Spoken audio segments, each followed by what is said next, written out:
desperate and frustrated, Karen suggested that Nick join a prayer group.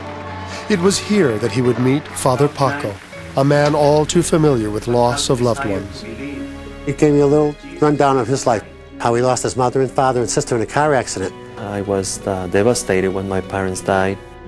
In spite of being a priest, I was grieving, and he was grieving because he had lost 2 children. I said, Nick, you lost a son, and I lost my father and mother. I could be your son, and you could take the place of my father. And he agreed, and I thought it was a great idea. Father Paco and the prayer group gave Nick the courage to return to work, but on one condition, that he wouldn't have to take any of his patients to UMass. Michael, watch your head. It was always my job to take patients to UMass for physical treatments. There you go.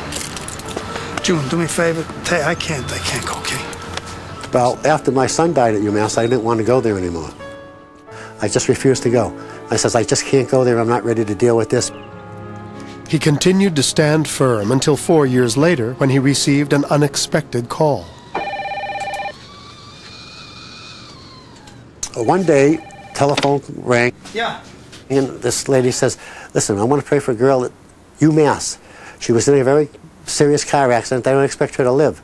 Right. Okay. UMass. Mm-hmm. All right, Suzanne. Thank you.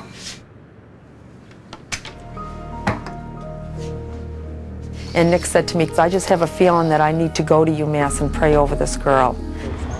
And so Nick contacted Father Paco, and together they drove to the hospital that Nick had vowed to never enter again.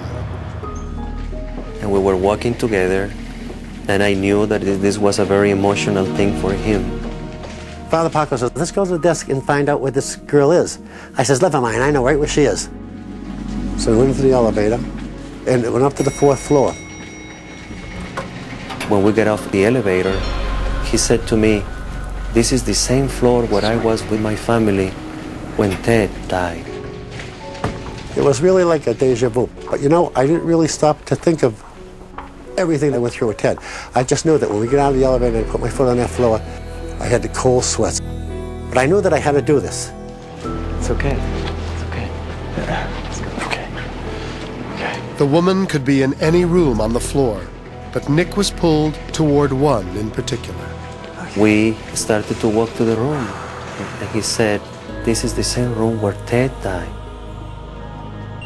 Hi, Father Paco. The only thing you could see was her eyes and her lips. And she says, Are you Nick? Yeah, I'm Nick. I have a message for you. The amazing conclusion, when it's a miracle, continues.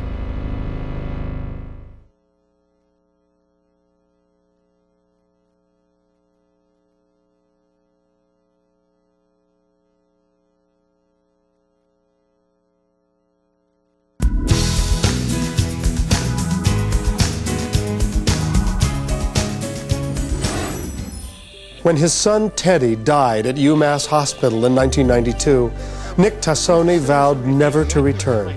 But 4 years later, he was back in its halls, mysteriously drawn to visit a woman who, like his son, had been involved in a major car accident and who'd been admitted to the same room where his son had died.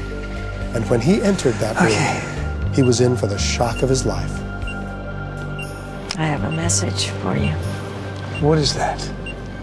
We could see that she was in pain and that she needed to rest, but her voice was actually excited. I went to a wonderful place. I know I wasn't here.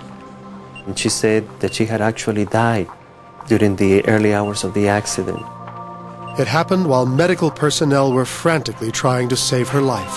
Back up. Okay, oh my God, fine, please. we need a shock at 200. Mom, please open your eyes. Clear, everybody clear. Okay, no pulse yet. Do something. Shock at 300. Everybody clear. All of a sudden, I saw my own self, and I saw them work in my body. And I'm talking to them, and I'm saying, please, don't worry about me. I'm fine. The next thing Thais Moraes remembered was being in a different world, It was unbelievable. It was so beautiful. And she wasn't alone. It's all kinds of angels, but they all dress like the same. Everybody's in white. All of a sudden, you know, I heard a voice of an angel. Thais, if you decide to go back, tell my father I'm fine. Tell him not to worry. And then all of a sudden, on the other room, I could see my whole family. I saw my oldest daughter crying. And I'm trying to say to her, I said, Sandra, please. I said, Mommy's okay. Please stay with us. She said, I can't believe you're gonna die. I can't believe you're gonna leave us. Please come back. And with that, Thais began to return to her body. Okay, she's stable. Mom. I know the moment I made my decision, I know it was gonna be better. I know nothing was gonna be wrong with me. I had all that faith, but I always did, but this time it was 100 times more faith. I saw my body going back to my body. And then all of a sudden, a man is standing in my door. Are you Nick? Yeah, Nick. I have a message for you. I says, Nick, your son is in heaven. It's the most beautiful place in the whole world. And he said, tell my father that I am fine. You can let go, Nick. He's in a good place. He loves you. And as she's telling us all this story, Nick and I are looking at each other. Nick is crying. So I got close to her and I was trying to comfort her as much as I could. But she was the one who comforted us. It was awesome. It was, I don't think there's anything in the world that I could have heard that could have sounded any better at the time. It was so beautiful, you know? And it was just the greatest feeling in the world. From that moment on, Nick was able to, I would say, be totally healed from that, to let go of the pain, the frustration. He's not agonizing anymore about that. He's happy to know that his son is with God. Eventually, Nick introduced his wife to the woman who changed his life. He said, I need to take you to meet this girl because you need to hear the story. He said, it's unbelievable. She says, Thais, thank you because Nick is a different person.